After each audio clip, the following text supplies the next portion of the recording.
be surprised. Maybe some of this stuff's working. I'm happy for Giants fans. Hey, we bring in Antoine Walker to talk Game 7 Jazz Nuggets last night. Crazy last 10 seconds, Twan. Utah with a chance at the end, but they came up short. A brilliant series, a brilliant performance out of Jamal Murray and Donovan Mitchell, although not right at that second. In the end, Denver would prevail. 80-78 was your final last night.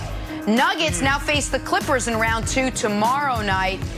Antoine, how impressive were the Denver Nuggets fighting back, coming back in this series? I was very impressed. I thought to be down 3-1, to stay focused, to stay poised, to get back into this series and give yourself a chance to win was incredible. This is a team that played in 2 7-game series last year, so they were ready and can handle the 7-game pressure. You gotta remember that they had those type of complications last year. But I thought to get Gary Harris back, I thought he was huge last night. It may not show up in the stat sheet. He the one tapped the ball away from Donovan Mitchell at the end. But now you get him back healthy to add to that backcourt.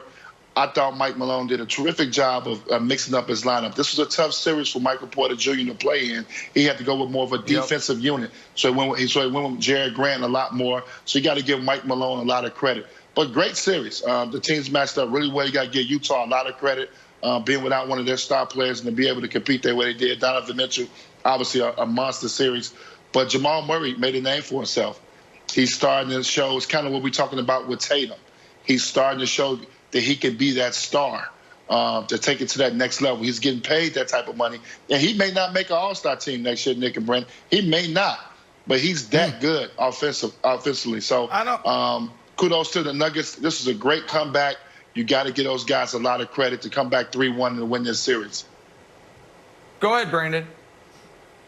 Yeah, I'm sorry, Nick. You know, but Walk, I disagree with you. Jamal Murray, I mean, I read something. I'm like, who is this guy, right? Like, everybody's scrambling. Like, where's this? Like, they know who he is. You know, he was talked about 4 years ago. But for him to do this on this stage, like, it caught a lot of people by surprise. I read an article where they did a list of the 25 players under 25, and he came in at like 20. So when you say you think, you know, when we talk about stars born, I don't know, man, because last night was one of those moments where I felt like he didn't rise to the occasion. So to me, it's easy to come in and have 1, 2, 3, 4 games that is really good, but can you consistently do it, and can you do it in a big moment? And last night, I mean, he didn't really show up and impose his will until the last 2 minutes in the fourth quarter. He was tired. He didn't guard Donovan Mitchell. Donovan Mitchell guarded him in the clutch moment up until the last two minutes. But to me, I think you guys are jumping the gun on Jamal Murray. Well, I don't think we're jumping the gun on him. I think when you really think about the body of work, the three game span that he had when they went down 3-1 was epic. A lot of guys are not capable of putting those type of games together. I thought he made key plays last night. No, did he shoot the basketball well? No, not last night. I think he was like 6 for 20 last night. But he made the key plays that was there. Only thing that bothered me about Jamal Murray this whole series, the fact that he pushed the ball on the break and tried to get a layup at the end. You got to just dribble that ball out and get fouled. Besides that, when you're a 90% free throw shooter, that almost blew the whole thing, Twan. Now, so listen, I want to support Jamal in this regard, Antoine.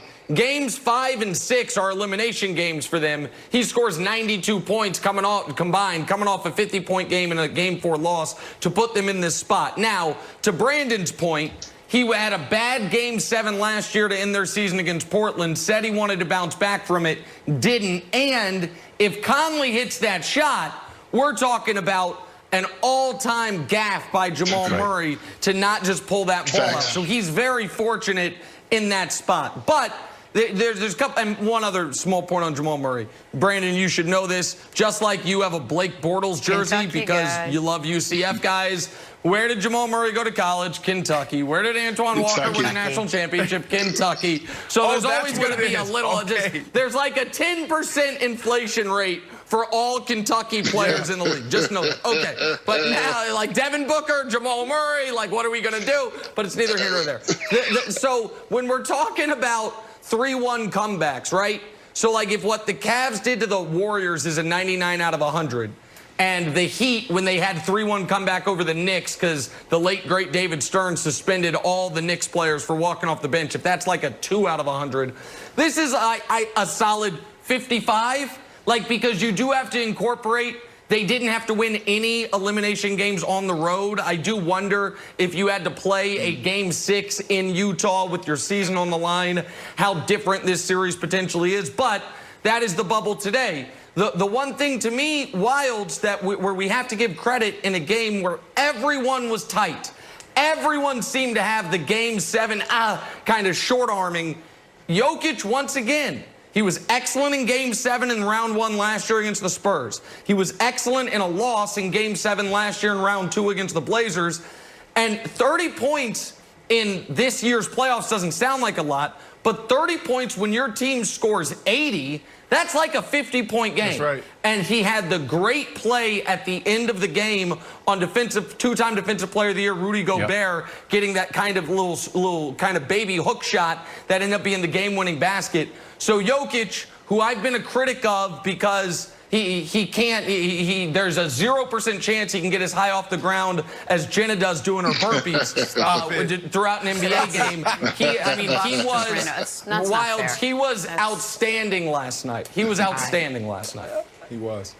Yeah, I also want to give some love to Donovan. And Donovan had a few gaffes in this series, but I think, Twan, he played so great, I'm just kind of erasing them from my memory. Like, granted, he had the 8-second violation, and then last night he had 9 turnovers. He had a brutal one at the end of the game. But look, most points in a first-round series, Donovan is now #1. And when we look at average scoring, there's a whole lot of Michael Jordan and then some Donovan Mitchell. So we saw a historic performance from Donovan. After the game, he was exhausted, but he reminded me a little of Kobe. He was like, I want to play right now. This is just the beginning. So I was very impressed with Donovan. But to spin it forward, Twan, the other person after the game, Jamal Murray, was shocked that they have to play on Thursday. Do you think that there's enough momentum that they can ride to play the Clippers, or do you think they're just going to be totally pooped and not be able to show up? Well, that's one of the reasons why I believe the Clippers are going to win this series, is because obviously the energy that they had to put in to beat Utah, and then the mindset. When you should be wanting to get, if you have a championship aspirations, those type of comments don't come out your mouth. And I know it's right after the game, so I'm not going to put too much on it. But my whole mindset is that we're going to the next round, and you're excited because you're trying to advance and continue to try to win a title. So I think with that type of mindset, already defeats you. Okay, we made it to the second round. Like your season's over with, and you accomplished something. Now you got to get to the second round. You're going against a championship quality team, and the Clippers that's going to be waiting on you. And the Clippers are itching to get back on the court. They did not have a great first-round series. So they want to come out and get back to playing good basketball themselves. So I do agree. I do think they are going to be gassed probably the first couple games, and that could hurt them. I don't think they can afford to go down 2-0 to the Clippers and think they have a shot at winning this series. I agree they can't go down 2-0, Antoine. Listen, I picked the Nuggets to beat the Clippers before the playoffs. I'm going to stick with it. I don't think they're going to be able to beat the Clippers in Game 1. I do think that Jamal was just surprised by the scheduling. And I don't think Jamal was thinking they have accomplished what they came to accomplish. I think Jamal thought he was going to have 2 days to be ready, which, by the way, Brandon, I know you think the Clippers are going to dispatch the Nuggets quickly, but maybe Jamal was thinking he needed those 2 days because he's got to do a little sparring training, kind of boxing stuff to get ready for, I would imagine Marcus Morris is going to change his focus from trying to injure Luka to now Jamal Murray. I don't know if you can injure Jokic. He's got a little kind of self-padding. So I feel like Marcus Morris is going to zero in on Jamal Murray in this next round. Maybe that's Jenna. Maybe that's why Jamal was surprised. Damn, I'm going to have to deal with this. It's a good matchup if this is the real deal. It's a good matchup if Jamal Murray's the real deal. Game 1, the 3-time Pro Bowler. It was reported the running back's been absent at Saints camp since Friday. Then we heard the team was actually open to trading the 25-year-old back. Now reports are Kamara will return to practice today as he and the Saints try to iron out an extension. Kamara's agent, by the way, says he never threatened to hold out or requested a trade. Michael Vick, I'll start with you. Do the Saints need to do whatever it takes to make sure that Kamara's on that field week 1? Absolutely, and I mean, whatever it takes. You see yesterday, the Cincinnati Bengals signed Joe Mixon to a long-term extension, and you know, that goes without saying. So if you look at it, Alvin Kamara has been just as productive, if not more productive, than Joe Mixon.